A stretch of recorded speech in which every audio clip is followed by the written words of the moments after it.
Welcome. Welcome. Welcome.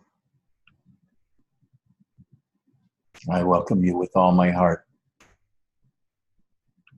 That's what Muktananda used to say. What Robert used to say.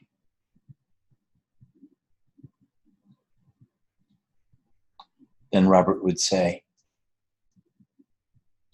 "You are my spiritual family." Why did they say these things? So that you felt coveted and belonging. So you felt safe and at home.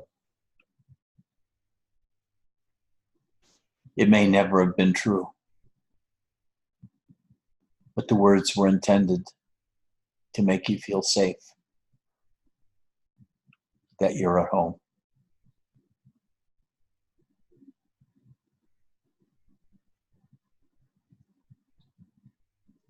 I do love you all. You are my family. I certainly don't have a family outside of this one. I rarely talk to other teachers. I communicate with a lot of students or one-timers who have a question to ask. Or ask about Robert. Or ask about some other teacher and how great they are compared with somebody else.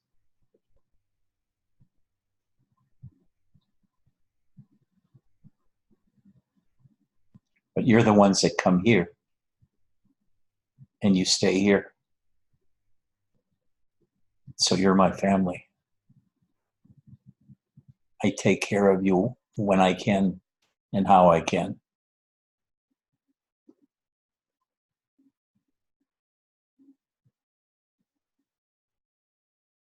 Hi, Rich.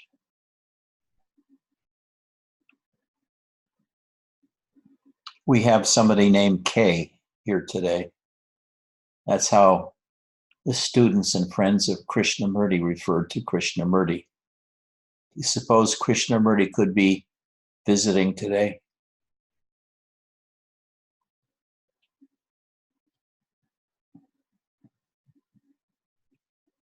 And we have Kevin today. I wonder which Kevin that is.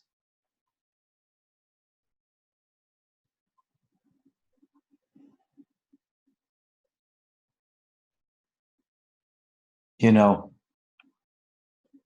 I started sitting in meditation seriously in 1967. And I went to the desert in 1968, I believe it was. Sonoran Desert, southern Arizona. Sat in meditation in the desert amongst all the insects, coyotes, and cows.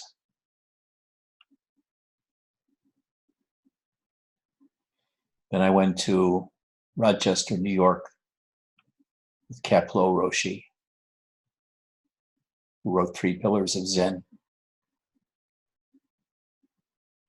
Then with Sasaki at Mount Baldy Zen Center, where my Zen education really started.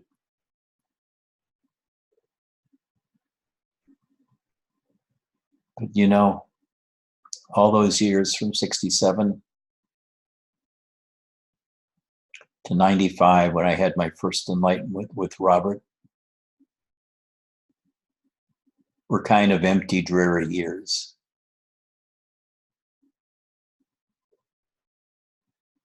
There was no love in my life. Yes, I was in relationships. But my love was meditation and finding enlightenment and getting distracted from the same at the same time. So my progress was not straight nor fast.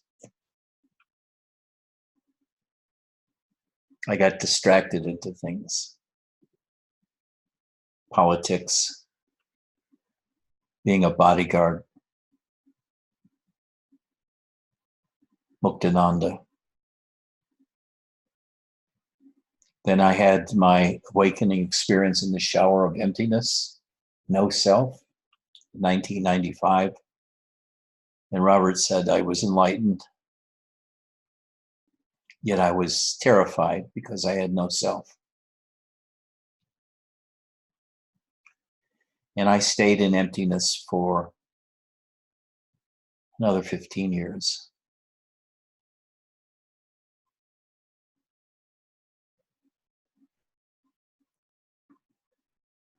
Then I had a full God awakening in myself, an awakening to my manifest self, the energetic self, the life force at the same time. I could say finally, for the first time in my life, I have come alive. From emptiness, I have come alive.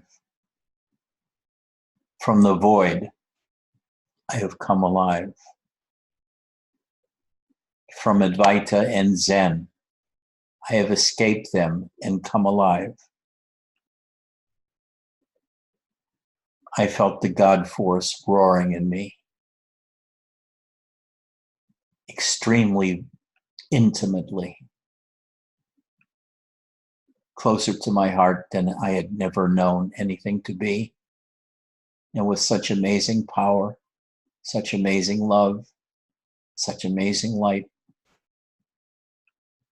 And myself was there at the same time. I discovered myself as spirit, as energy, as the life force, sharing a body with God.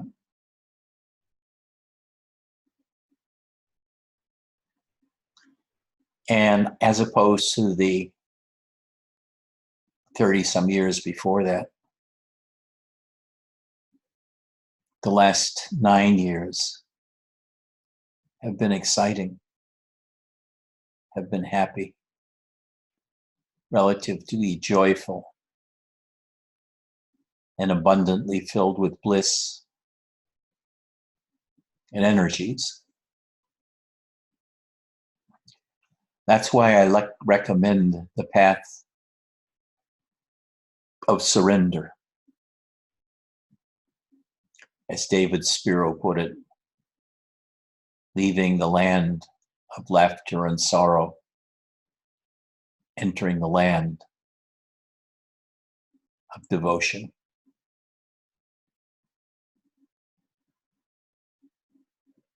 Devotion. Feeling the open heart. Feeling the amazing energies inside. Curling, twirling, spinning, going up and down, in and out.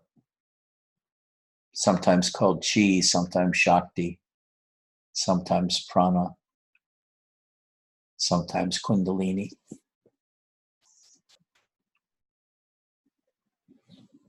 So many different kinds of energies, so many different kinds of bliss and ecstasy.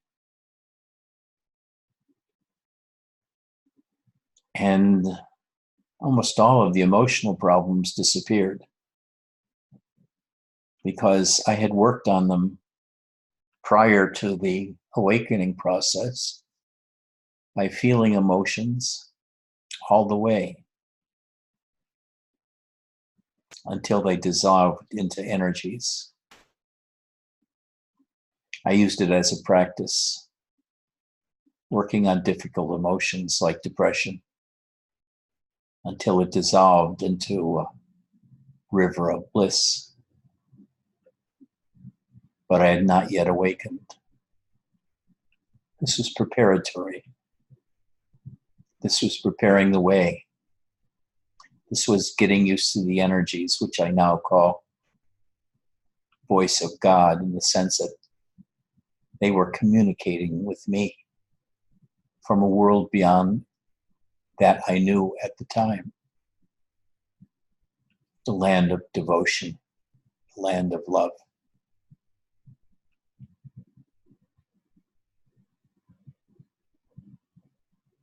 I think that this path is the only path, if there's going to be one, that you should tread.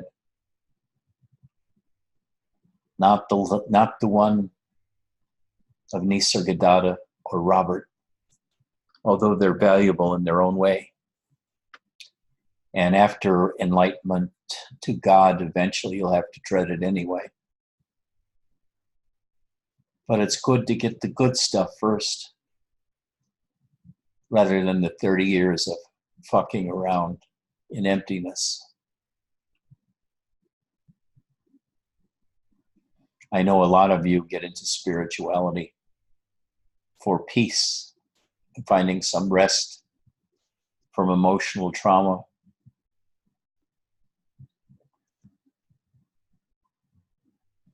But the rest is not where it's at. The rest is withdrawing for a period of time until what's ever wrong can sort of work itself out. You just avoid doing anything more to add to your distress.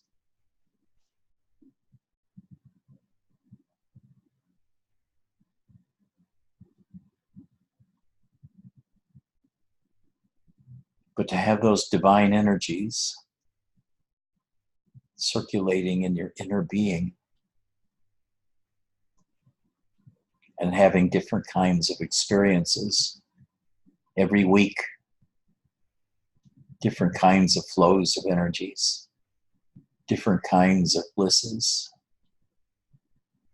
sometimes even the experience of disappearing into nothingness, into the greatest possible peace you could ever think of. Or else exploring the emptiness inside. But it's not like the emptiness in 1995, when myself as a person disappeared. It's now an emptiness that is filled with light, with energy and joy.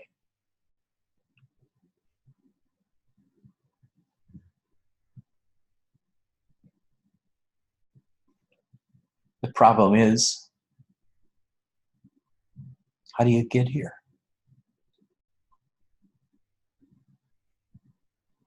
How do you get to this place? If you go to Jan Essman, he's written several books on all the different exercises you can use to awaken Kundalini. Or he'll give you a remote Shaktipat experience for a small fee. But I don't like his books. They're too dry, they're too intellectual. And for my numerous communications with him, he really believes the story he's telling. He believes in the reality of the story he's telling, when in fact, no words ever capture truth. It's just a story.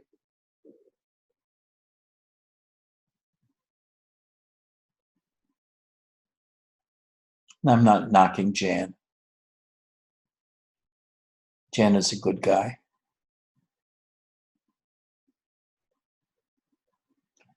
But he kept bragging to me how he took my most famous student away from me. That was Lila Sterling.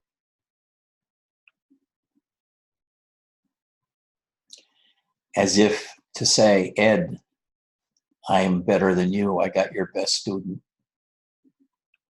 Which wasn't true at all.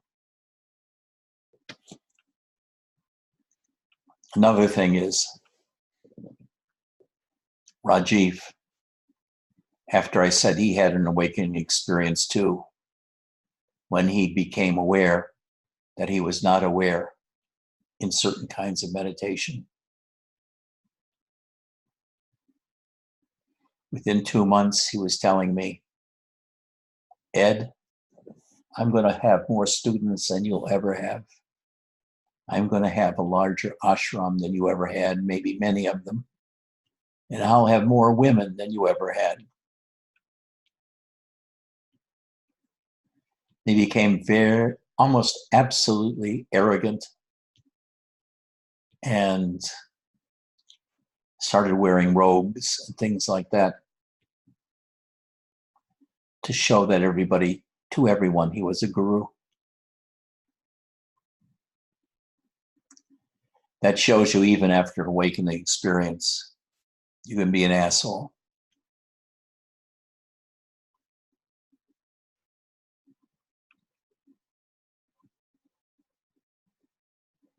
But how do you get to this place? U.G. Krishnamurti went to Ramana.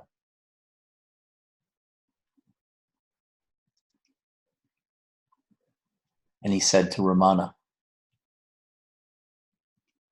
can you give me what you have?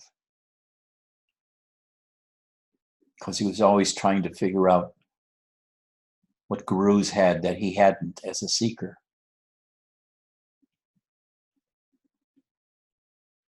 And Ramana said to him, I can, but can you take it? UG was humiliated. He thought it was a complete put down and so arrogant on Ramana's part. So he ran out. And many years later, he did have an enlightenment experience, classical enlightenment experience, the kind without love, the kind without the explosion of the life force and the recognition of the life force.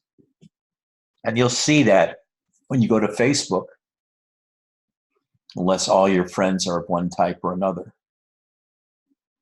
There's a fight on Facebook and in spirituality between those who talk about realizing God, Shakti, and the manifest self, and then those who talk about no self, no separate self. You are nothingness. The world does not exist. The body is an illusion. Those are the mad Advaitins and certain kinds of Buddhists that only talk about emptiness, ordinary mind. There's no magic in their world. And they think their world of mundanity is the ultimate because they're not fooling themselves into believing non-existent things exist like God. There's a very famous spiritual teacher named Robert Saltzman in New York, who is a Zen person. And he debunks anybody who claims to have known God or felt divine experiences, saying those are impossible. And if you're experiencing them, you're delusional. You didn't know that, Mark, did you? You're delusional. Rolf, you too, you're delusional. Vesselina, you're delusional. Michael T., you're delusional. Jay is definitely delusional. I can see that. And Rolf.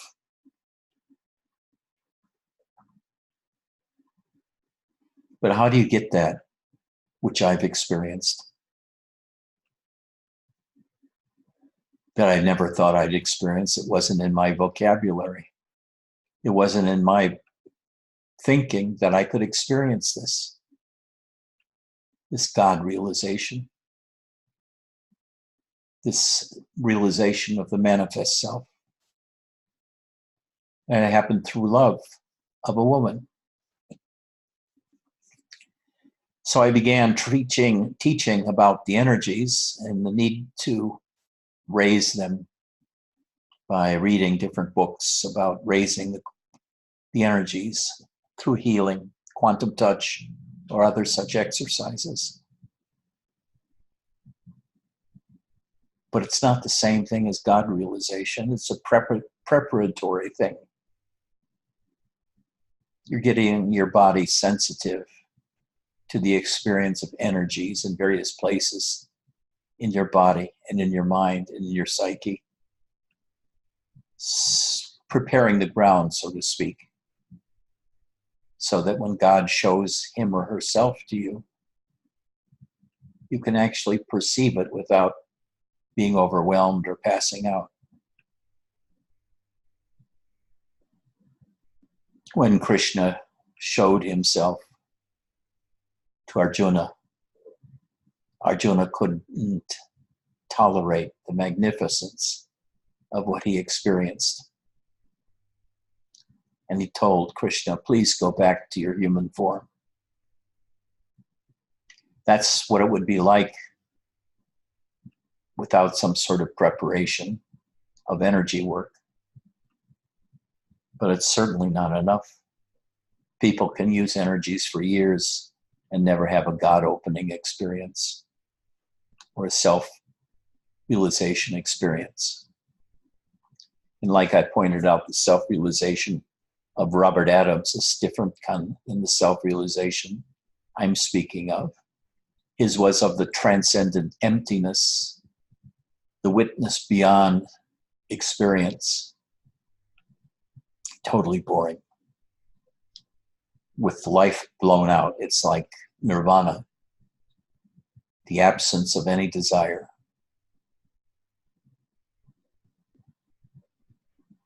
But when I awakened to God,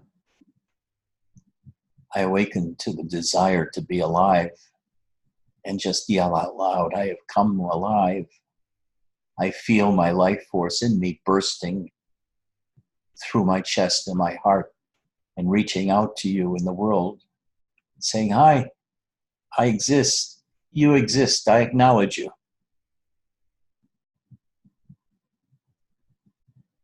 But how do you get here? What is your particular path? To some of you, this path is happening automatically. You're opening automatically for whatever reason.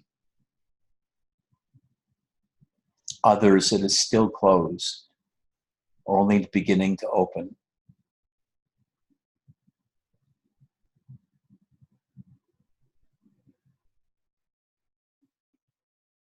The only thing I can offer as help is to be humble enough, to be empty enough, to give up all your ideas about spirituality, including God, enlightenment experiences, self-experiences, anything, because they're all in your mind. And you have to be humble to escape your own thoughts.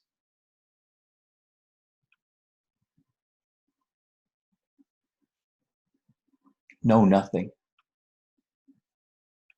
Don't stand out and say you know everything. I know more than you do. I know this, I know that.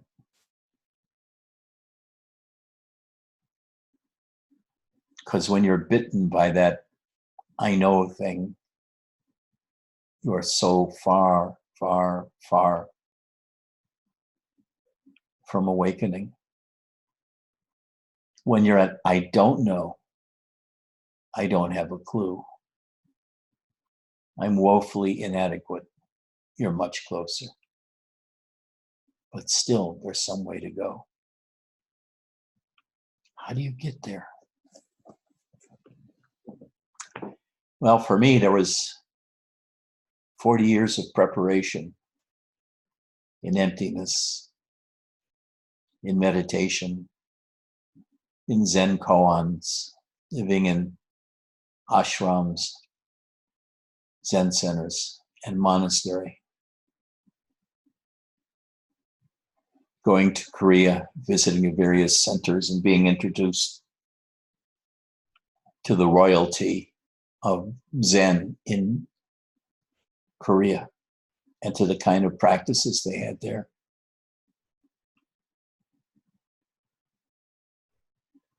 All of that was preamble. All that it took was the love of a woman. and a readiness to accept it,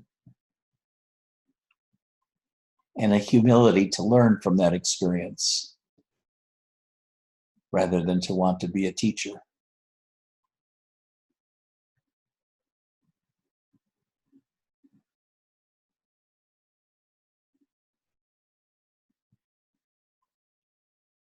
So, what advice can I give? If you have someone you love, try to expand that love. Try to deepen it.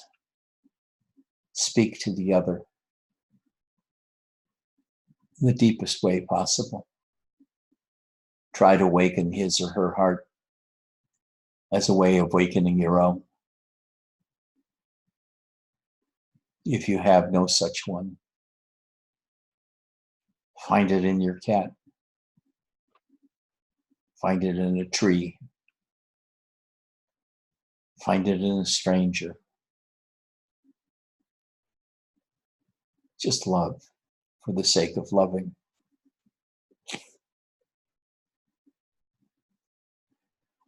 And those of you who are willing to grow for broke, wait for your soulmate. Don't search for your soulmate. Don't look for a soulmate, because you'll always wrongly choose. You have to wait for your soulmate to show interest in you first.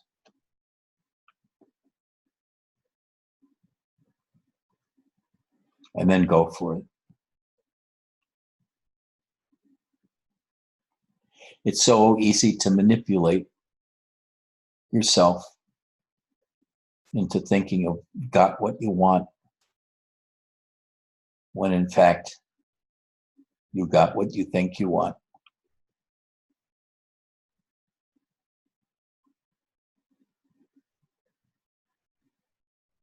When the right person comes and you're ready, the explosion will be atomic. Likewise, in him or her, maybe not to the degree in you, and maybe you not in the degree to her. Maybe the relationship will last 3 months, maybe 30 years. It doesn't matter. If it's deep enough and you love deeply enough, the time will come when you identify with love being you. You identify as love itself. And you just exult and roll and tumble in love. And a little later on, after all those energies pass through you, something happens. And you get to know God. He reveals himself to you as energy and light within.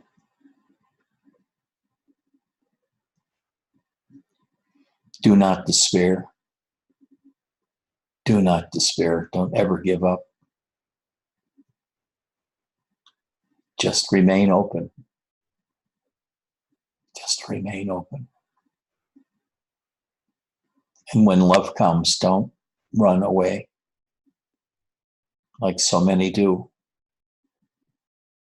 because they're runners, not stayers. And when they run, they lose out. They've lost the deepest relationship they could have had to settle for something much less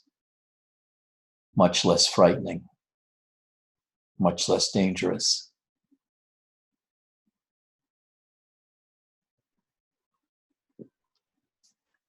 Bhakti is a dangerous path. It keeps breaking your heart. But that breaking is important. Each time your heart is broken, you become a little more humble, a little less full of yourself, a little less arrogant, and a lot more easy to live with and around. Now, I have nothing more to say.